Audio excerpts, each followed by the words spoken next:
Commend the bill to the House. Question is that the motion be agreed to. Speaker. Honourable David Parker. Thank you, Mr Speaker. I rise on behalf of the Labour Party to speak in the first reading of the Public Finance Fiscal Responsibility Amendment Bill. The Labour Party will be supporting this bill to Select Committee. Mr Speaker, can I thank the Minister of Finance for the consultation that was provided in respect of earlier drafts of the legislation, which was proposed pursuant to the ACT Party Confidence and Supply Agreement with the National Party.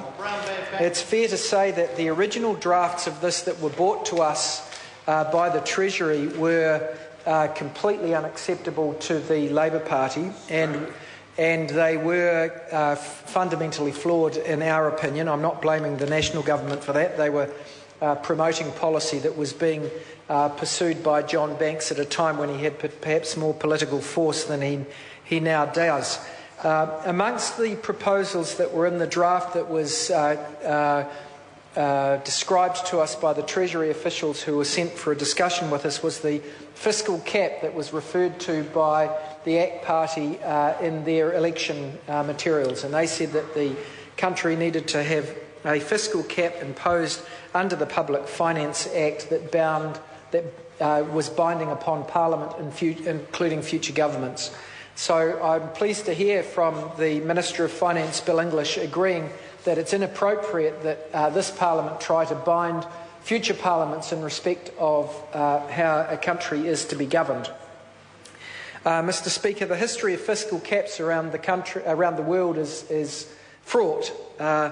You only need to have a look back at recent history in New Zealand to think about how difficult it would be to legislate for an appropriate fiscal cap.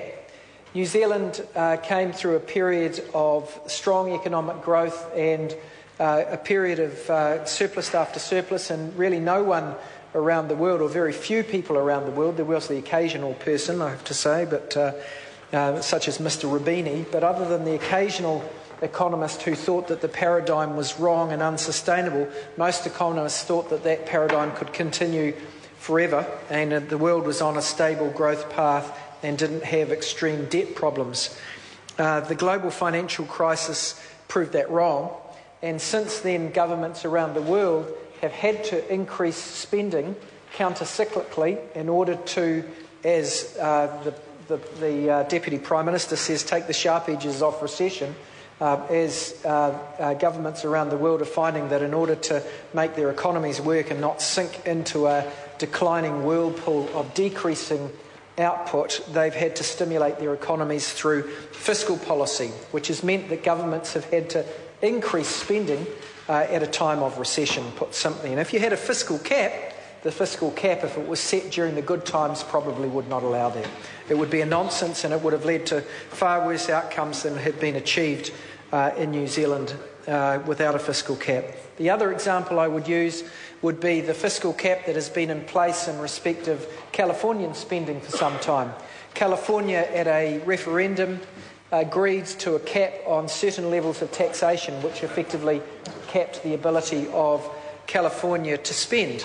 And there were certain classes of taxation which by law, until there's another referendum that changes that rule, they couldn't increase those class of taxes. And the effect of that is that the government in California has not had enough money to do what it needs to do. And they've, as a consequence, had failing corrections policy. They've got terrible prisons and prison outcomes. But even worse than that, California, which used to have one of the best state education systems in the whole of the United States and America, has had a decline in their educational system because the government has not been able to collect enough revenue in order to pay for a decent education system. So if you needed... those two examples just show how lunatic the proposals were from the ACT Party that New Zealand's Public Finance Act should actually include a fiscal cap. So I'm pleased that that policy has been ditched, and this legislation as a consequence can have the support of the Labour Party at first reading. There are a couple of other points to be made. None of these changes are actually necessary for the government to conduct sound economic policy. And it is pretty much window dressing. Let's look at the first change. The first change changes the fiscal responsibility set out at section 26G1E, which currently says pursuing policies that are consistent with a reasonable degree of predictability about the level and stability of tax rates for future years. And it replaces it with these words: formulating revenue strategy with regard to efficiency and fairness, including the predictability and stability of tax rates. Is that a great change? A great significant change? I don't think so. Tinkering, as my colleague Clayton Cosgrove says. I don't think there's any problem with those new words, but there's not that much difference either. It's motherhood and apple pie. It's not going to change much. The three new principles that are added are, firstly, formulating fiscal strategy with regard to its interaction with monetary policy. I agree that's appropriate with regard to. It doesn't give monetary policy primacy over fiscal policy, and neither should it. If it went further and said formulating fiscal policy so as to coordinate with monetary policy and had a requirement on government, that would be wrong, because that would effectively be saying that government decisions as to management of the economy had to be subjugated to what's being done with monetary policy through the Reserve Bank. We can live with regard to its interaction with monetary policy, but we again make the point in the context of this debate that we have some problems with the current iterations of monetary policy, whereby the interests of inflation targeting always trump other aspects of economic management. In other words, other aspects of economic management, like the health of your export sector, are subjugated to the interests of inflation when there is a contest between the two, which in our view is wrong given New Zealand's 40-year current account deficit. Mr. Speaker, the idea that governments, current and past, have not had regard to monetary policy in setting fiscal policy is a nonsense. You know, the last Labor government ran surpluses. In fact, one year we ran a surplus of 5% of GDP. Who opposed it? Oh, that was opposed, Mr. Cunliffe, by the National Party. That $10 billion deficit that year, $10 billion surplus that year, was one of the largest as a percentage of GDP in the Western world. At a time when other Western countries like the United States, like England, like most of the countries in Europe were running budget deficits in a time of plenty, the New Zealand government, under Labour's leadership on the Treasury benches, ran very, very significant surpluses that was so difficult politically to achieve because the opposition, the then National Party and opposition, were saying tax cuts was the way forward. Yeah, they accused us of being mean and that we were keeping people's money from themselves. In fact, what we were doing was, in a time of plenty, putting money away, and that's why when the Labor government left office, we had reduced gross government debt from 38 to 18% of GDP and net debt down to zero, including financial assets. Mr. Speaker, the next new principle is formulating fiscal strategy with regard to its likely impact on present and future generations. Again, governments should already be doing that. And, Mr. Speaker, I think it's somewhat galling to have the government saying that they should put that into the Act when they're denying the need to address the age of eligibility for superannuation.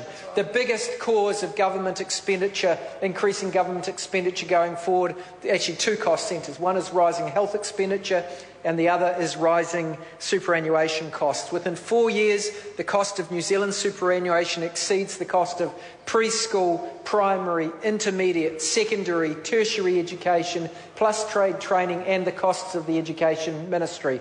All of those are exceeded by the cost of superannuation, and if the government can't see that it's time to give advance notice of the need to increase the age of eligibility for superannuation, then this formulating fiscal strategy with regard to its likely impact on present and future generations is just hot air.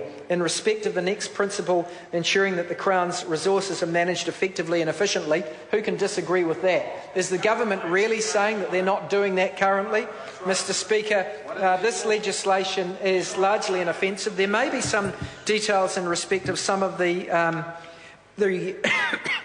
requirement to produce a report reporting against prior governments' fiscal strategies. I have a bit of a problem with that, and we'll be looking at that at Select Committee. But in general, this bill is much less offensive than if it had tried to impose a fiscal cap, and the Labor Party will be supporting it to Select Committee. Paul Goldsmith. Thank you, Mr. Speaker. My pleasure.